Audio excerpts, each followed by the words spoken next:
All right. Hello, everybody, and welcome to episode 27 of Plays Well with Others, our podcast about building and participating in highly effective teams and actually enjoying doing it. As always, I'm your host, Andrew Moore, joined by my illustrious co host, Jess Agnew. So, if you've been with us for the last couple of episodes, then you'll know that we've talked about interviewing, whether it be from either side of the table as the interviewer or the interviewee.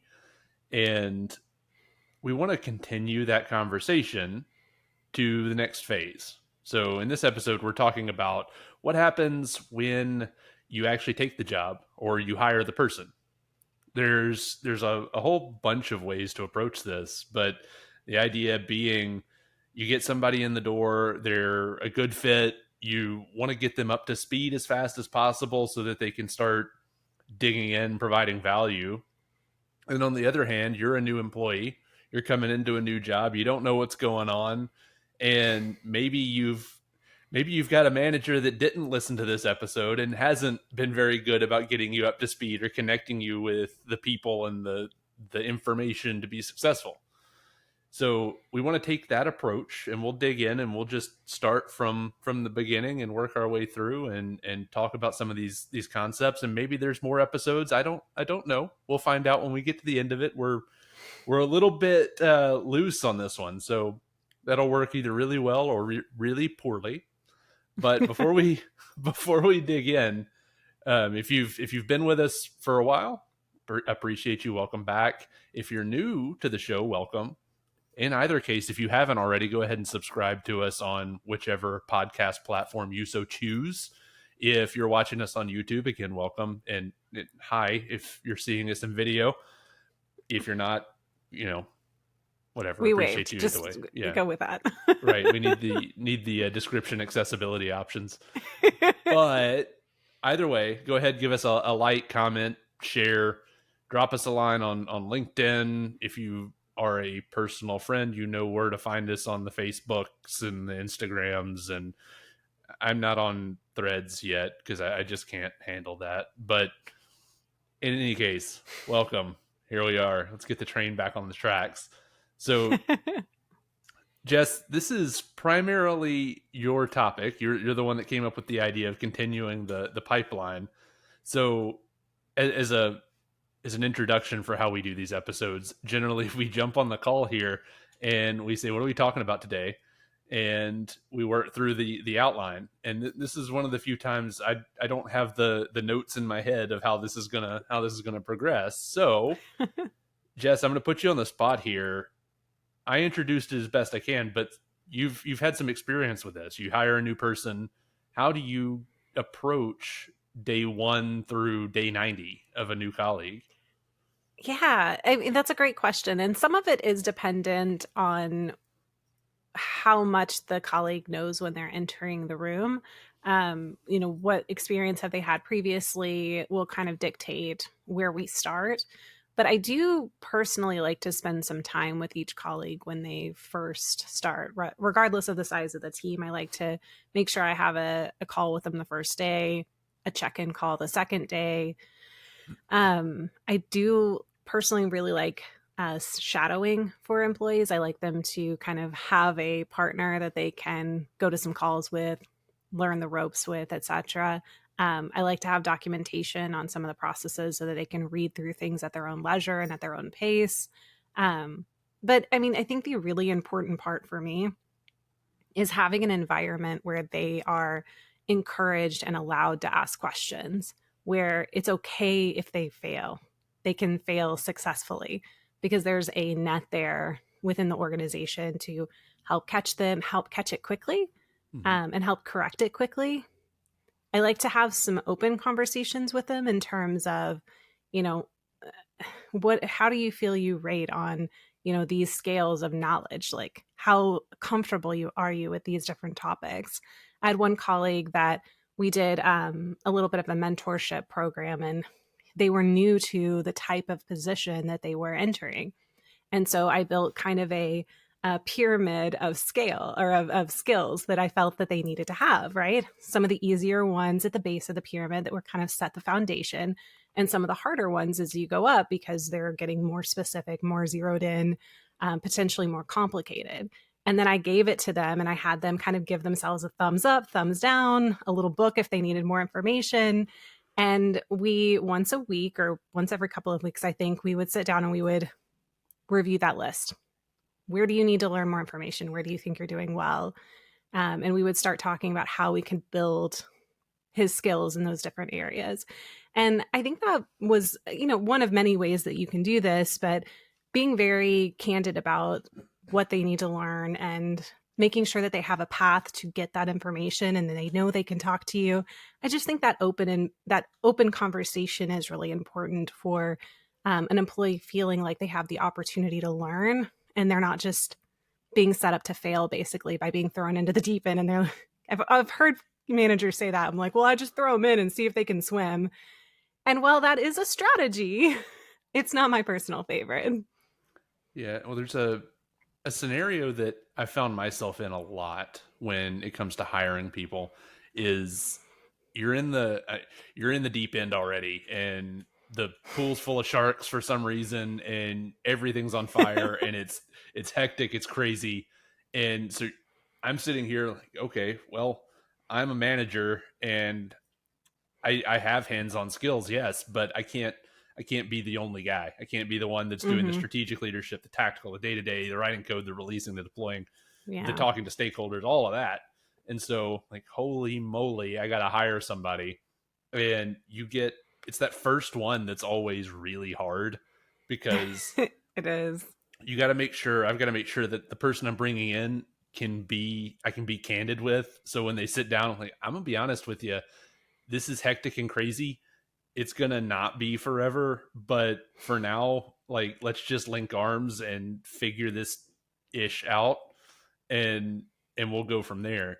And then each person that I add to the team after that becomes marginally easier because I can say, okay, here's employee number 2, you guys are now battle buddies, go forward and figure this out and let me know. I'll continue providing direction and continue moving the ball down the field if you guys can help get this stabilized.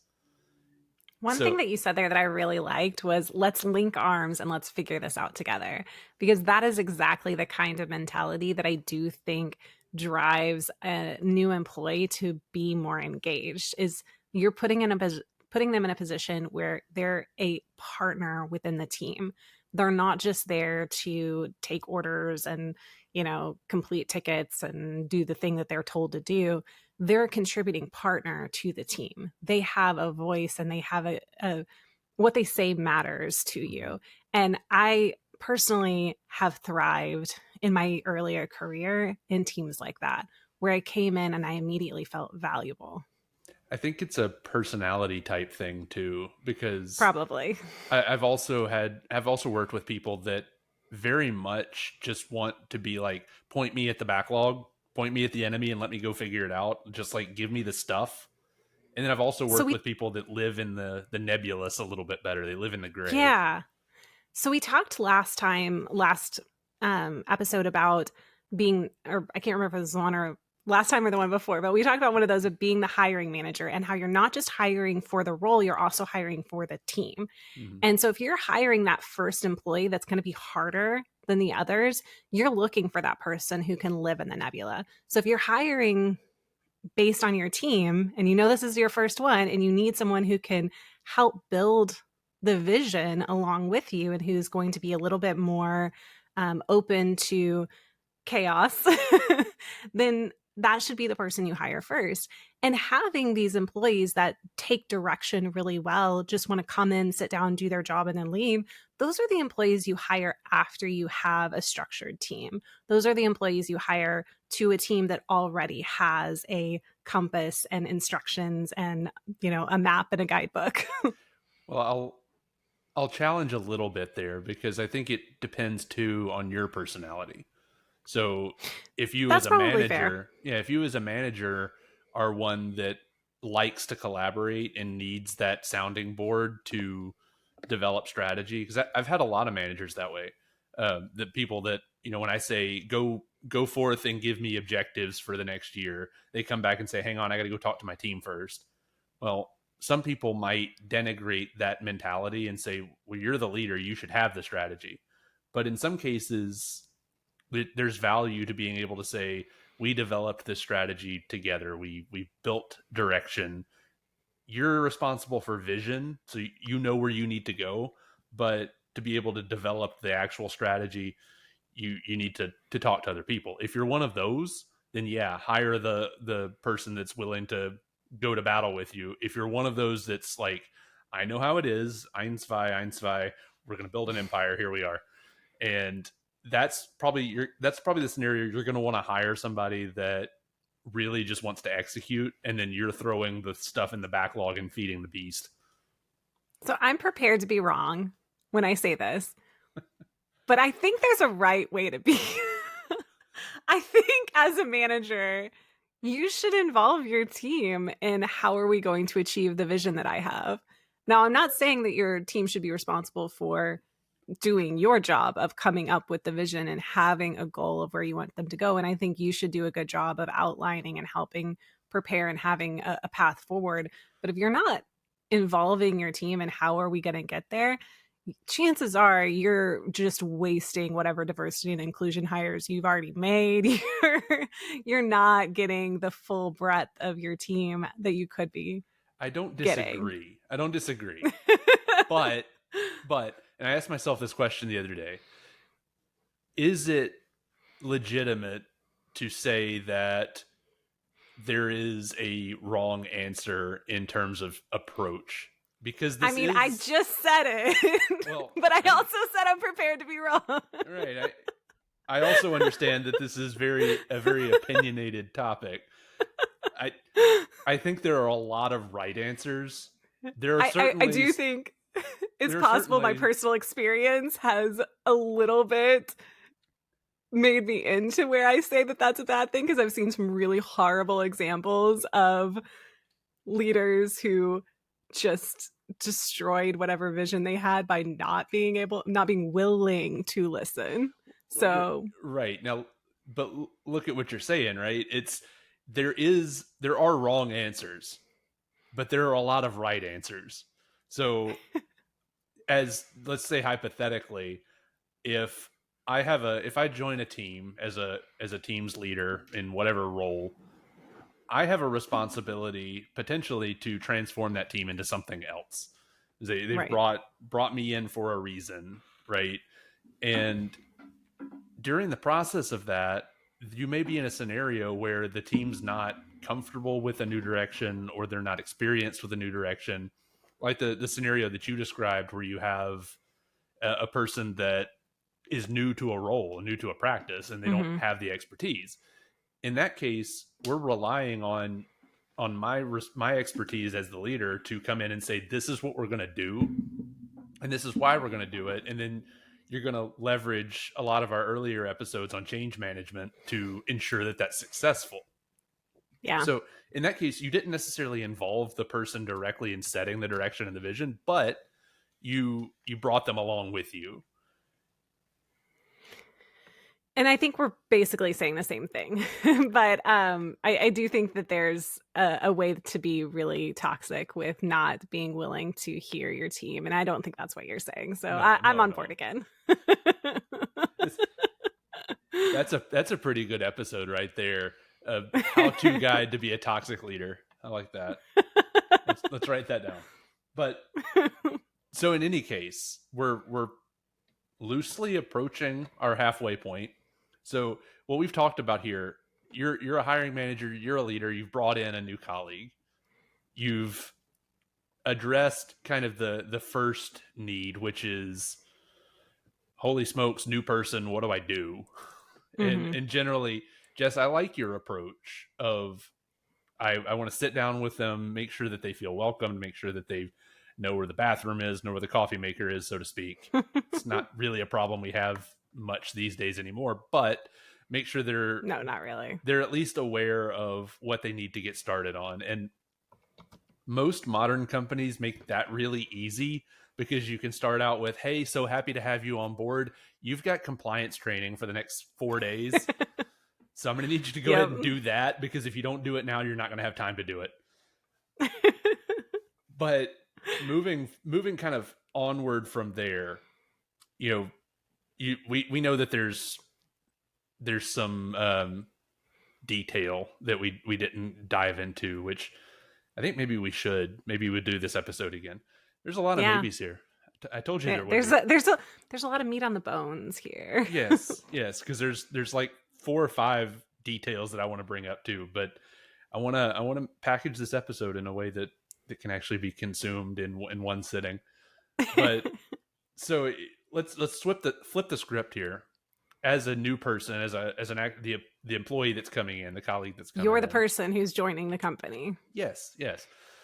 So I think we've all had, the two of us here definitely had experience joining a new company, and it's again a nuanced situation, because I hate giving the "it depends" answer, but I've worked for people that generally just cut me loose and said, "Here's your desk, go figure it out." I'm like, wait, excuse me, what do I do?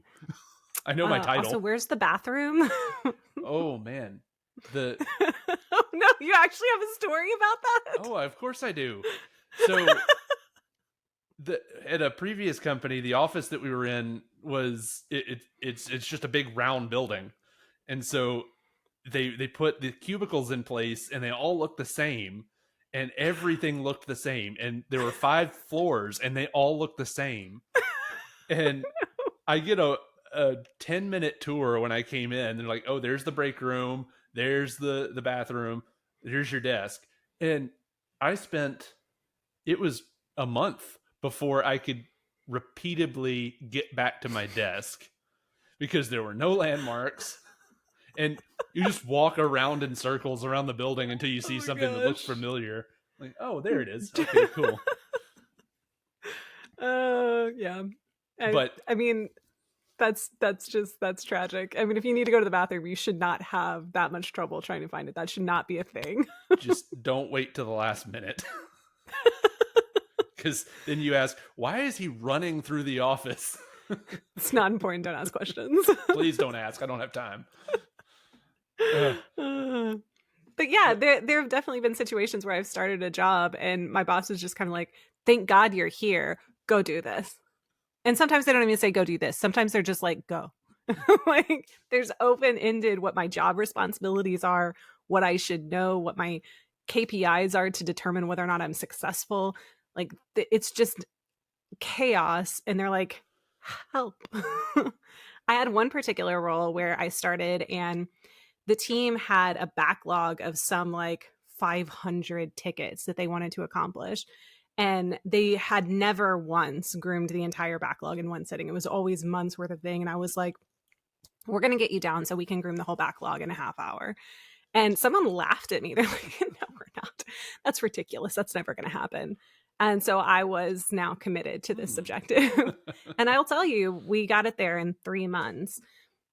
But you walk into a situation like that and it's an elephant, right? How do I consume this? How do I handle this? And I do think your point of personalities are going to differ here is 100% accurate, because I've had an employee that I've hired that I brought her in because she had a great resume, but the position I wanted her for wasn't open yet. I just wanted the candidate. Shouldn't have brought her in yet. It didn't go well because everything was still nebulous. There was no position that she could do. She needed more guidance, more structure, and it wasn't there yet because I was looking to have someone to help me build it. That wasn't a good hire for that position. That didn't go well. However, when I was brought into this, position that I just explained, my goal was a little bit different, right? Like, I'm like, "Okay, you're not going to tell me what I need to build. I'll figure it out. I wrote my own KPIs. This is what I think I can accomplish. Give me 3 months and I'm going to have some meaningful data for you, because we're going to do things in this particular way. I'm going to lay out what the structure is because you guys don't have an idea what you want. So I'm going to lay it out. That doesn't mean we can't change it. You're going to help me contribute to this. You're going to help me evolve it, but we're starting here." And so I do think personality has a lot to do with how you're going to approach situations like that. But my recommendation is, if you don't get clear direction, you kind of need to start interviewing people that you work with figuring out as much as you can, you kind of become a detective, and you need to help design what the expectations are. Because sometimes it's easier for your leader to look at something you've created and go, no, that's not right, than it is for them to draw it from scratch. And it's a lot, how do I say this? It's a lot easier to throw rocks at something when you can see it already than it is to just build something from scratch. So don't get your feelings hurt if you don't land on the mark the first time you map out what it is you think you need to accomplish, because that's just a starting place. That's a drawing board that you can all kick off from there and start designing things together. I think it's a spectrum, right? So depending on what role you're entering, like in your case that you described, you're coming in as a product leader. Hmm. There's an expectation that you're going to be able to dig in and figure it out, because that's why we brought you on board, right? Right. You're a leadership role, so you should be able to go look and see what do we need. But if you're looking at an individual contributor role, how you approach that is a little different, because you want to come in, ask your direct supervisor, your direct manager, hey, what do you need me working on, and how do you expect me to share results and get next steps from you? Hmm. And because that's going to depend on the personality of the manager. Because I've been in scenarios, so we'll ride the Wayback Machine a long way. I worked construction for a few years, and I was working for the general contractor, and we were like special ops crew of do miscellaneous stuff that we didn't have subs for. And so it's not clear, hey, we're building this row of houses, go frame them. It was punch lists, it was blue tape stuff that just cropped up different every day. And so I came in, and we would have our morning meeting at like 7 o'clock, and we'd be there walking through, here's all the things we need to get done today. And me being me, I'd go off and do the things that I had to do all day before 10:30. And then I'd go back to my manager, like, all right, what do we do now? I, I don't I don't know. Like, go find something. And so eventually I had to ask for that clarification, like, hey, when I finish, do you want me just to go find something to do, find the next best thing? Yes, go do that. All right, copy that. Leave it. Here's your break times. Here's your lunch time. Here's when you go home. All right, Roger that, Captain. And that's vastly different than the position that I've been in recently, joining a company. I've just largely been cut loose. Like, sometimes you get Hmm. a list of, here's the backlog, or here are the projects we have in flight, here are the top three, go figure it out. And I've wasted a lot of time doing the wrong thing, but at that point I didn't know it was the wrong thing yet. So Yeah.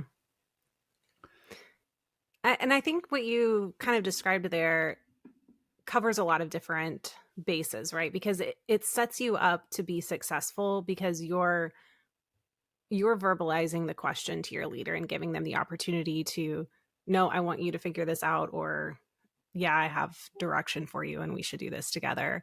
I think that's a good strategy to kind of go into any position being willing to communicate openly with your upwards leader of, mhm. hey, this is what I understand to be true, can you verify this for me? Or hey, this is what I think the expectation is, can you confirm that? Yeah, And that does go back to kind of, it's easier to throw a rock at something once it's been laid out in front of you. So being willing to have that upward conversation is, it's a really positive thing for you. and it takes guts too, but It if you does. get good at it, then it feels better for the hiring manager. Being on the other side of it, I would much rather somebody come to me and ask, hey, I think these are the rules of engagement I'm using, is that right? Than me have to sit there and feel bad. I'm like, I don't want to reprimand you for how you're communicating, because that you're communicating well. It's not a bad thing, but at some point, like, okay, hey, it would help me if you could do XYZ. It's much Yeah. easier if you come to me and say, hey, by the way, this is what I think. Is that right? You know. Yeah. Well, so let's talk really briefly about a topic that is not a brief topic, but one that we wanted to at least open the can on. Yeah. And it's the idea that I'm a colleague, I'm an employee. how do I know when it's time to look for something else? How do I know Yeah. when a change in scenery is going to help me versus trying to grow within the company that I'm in? I think, Because there's two paths there that are potentially equally valuable for you. I mean, unless it's a toxic situation. That's not what we're talking about here. We're talking about a situation where you seem to be well in touch with what's going on. Maybe you don't have an exact vision of what growth within the company looks like, but you're not in a bad like position mentally. right. So, how do you know if it's a good idea to stay or if you should look at an opportunity to go? Yeah. And I think, in my personal opinion, you should always have your options open because, Yeah, you know, who's to say a person doesn't call you about your dream job when you're not prepared for it? Opportunity sure. knocks at unpredictable times, I suppose. But I think you just go ahead and set that aside. You should always be open. And sorry, my Azure portal just rebooted and asked me if I wanted to leave the site. No, I don't. No. Anyway, so you should always be open.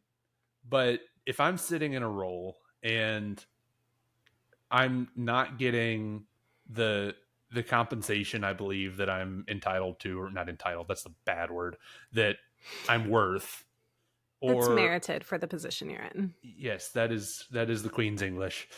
And if I'm not growing, if I'm not able to grow my skills and dig into things that I find interesting that are impactful, then that's a time that I believe you should have a conversation with your manager.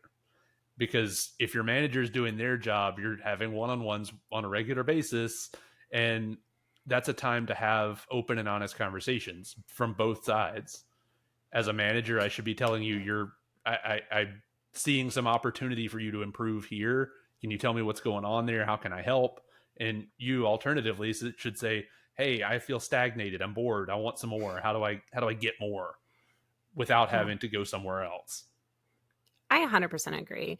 I read this article many, many, many years ago about how women do traditionally make less over the course of their career than a man. And there was a number of things listed in the article that could be potential factors for it, etc. One of them, and I want to be clear here, it's just one of them. I'm not saying this is a hard and fast rule to resolve an issue, but one of the items that were brought up was sometimes the reason when women make less is because we are conditioned to accept what we're given rather than ask for what we feel we are actually merited for that position. So I thought about it, sat with it for a while, realized never once in my career had I ever up to that point asked for more money than I was offered, not even once. And looked at, some resources of what were acceptable ranges for salary for the job that I was doing and the area that I was in. I prepared like resources as to why I thought that I merited a little bit more. I went and talked to my leader about it, laid out the resources, gave my reasoning. I was terrified. I was like, they're going to fire me on the spot. No, they gave me the raise that I asked for because I asked for it and I understood my value and I brought the resources to the table. Is that always going to happen? No. But the point is that I do think it is very much worth having that conversation. And even if the answer is just no right now because we can't afford it as a company, but I know that you want it now, so let me see what I can do. That's an okay answer from a leader. And then you get an opportunity to see whether or not they follow through and whether or not they'll advocate for you, which can always be a good thing to learn. Mm-hmm. That's kind of the sticking point, and a lot of us, I'd venture to say most of us, aren't necessarily doing our jobs for free. I mean, there is a component of passion and enjoyment, and I like what I do. But if they stop paying us, how long are we coming back in? I don't know. I mean, I'm not going to answer that question for you. But when it comes down to the brass tacks, I think there's a balance between compensation and opportunity. It's, Mhm. do I see that there's an opportunity for me to grow my skills in my current role? Is it's I think I've talked about this before, or I've intended to talk about this before. Who are you doing your job for? if you're doing your job for your company, then you're going to face burnout a lot faster than if you're doing your job for you. I'm Mm-hmm. doing my job because it gives me an opportunity to leverage the expertise that I have and build on that, build new skill sets, try new things, learn new things so that I can Yeah. be better for the company I'm at and potentially the next company or my own thing, whatever. So if you approach the decision from the mindset of what is best for me as a person and what's practical, then you often reach this conclusion of, okay, well, then very clinically, very sterilely, I know what I need to be successful and to continue being successful. And Yeah. I know I can ask my manager or I can discuss, and I can see there's a point where I'm not going to get that where I am. And when you take a new opportunity or you decide to go elsewhere and you have that conversation with your manager, 9 times out of 10, it's this is what I need. This is what I'm not getting. I don't have an opportunity to get here. And this is what I've been offered. And they'll say, yeah, fair enough. And there's no hard feelings. It's happened to me dozen times in my career where somebody Yeah. comes to me and says, look, man, I got offered paternity leave. I got offered like a 30% raise. I got offered opportunity to work on this new tech stack, this new stuff, more work from home, better work from home office allocations. Like, yeah, I can't compete with that. And I'm glad you found it. Right. So that's, Yeah. that's what I think the litmus test is what do I need as a person and for myself, for my family, for my skills, for my future, and how much of that can I get from the company I'm at? If you can get 80% of it, stick around. Yeah. Well, and you mentioned colleagues leaving and having a like presenting it in a certain way. And I had a colleague who left because they were offered a position, and it was the position that they were currently in was kind of a twofold. And it was the new position was 100% in the area that they excelled at, that they were fantastic at. And the other side of their position, they were slightly weaker at. Um, so, I mean, it made perfect sense. I was like, yeah, absolutely. This is clearly the area that you're more passionate about. This is clearly the area you have a larger, capability in. It makes sense to me. Pursue that, go forth and be successful. So I think most of the time you'll find that your leader will understand if that is ultimately where you go and you're not burning a bridge there. Right. And so to kind of wrap up and summarize, if you're having a hard time deciding if it's time to leave, I highly recommend sitting down with a pencil and paper, pen and pad, whatever, and or if you're more technically inclined, Excel sheet, whatever you like, your preferred Now you're note talking taking my device. language. Yeah, yeah. And make pros and cons. Pros of staying, cons of staying, pros of leaving, cons of leaving. And then walk away, go take a walk, come back and look at it again and see of the cons, which of them are more viscerally sticking, like which of these are actually deal breakers, and of the pros, Mhm. what's sparking joy. So how much do you want to As how much funny do you as want to it go after sounds, those? that's true. Yeah. Right. How And then, important are they to you? score them however you want to do it, and then at the end kind of look at the aggregate. Are the cons outweighing the pros of sticking around? Well, okay, then there's your answer. And again, that helps you lead Yeah. that conversation. So wrapping all of this up in a nice bow of sorts. So we talked about a lot. We talked about really three big pillars of the retention and employment house. So we did what happens as a hiring manager when you bring in somebody, and there's a few points in there about making sure that new colleague is empowered as best they can be to go forth and experiment and do what it is that you brought them in to do. As a new colleague, we talked primarily about ensuring you understand the metrics of success. What is your direction and how do you best collect that? How do you get that out of your hiring manager? And then all of that aside, once you've started, you've been there a while, how do you know when it's time for the next thing? And this should all be fresh on your mind because it's only 5 minutes old. But it's the idea of making sure that you have your goals in mind and written down and recorded in such a way that you can actually measure where the opportunity lies, Yeah. whether it's with your current company, next company, your own company, whatever. So this has been another jam-packed episode of Plays Well with Others. This has been episode 27.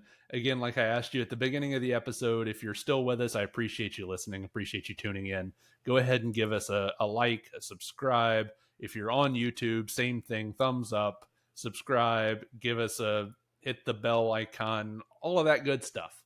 Do what you're supposed to do to help give us some feedback. Leave us a comment, say hi. We like it when you say hi. Thanks, Aaron Mankey. And this has been Plays Well with Others. Thanks for listening.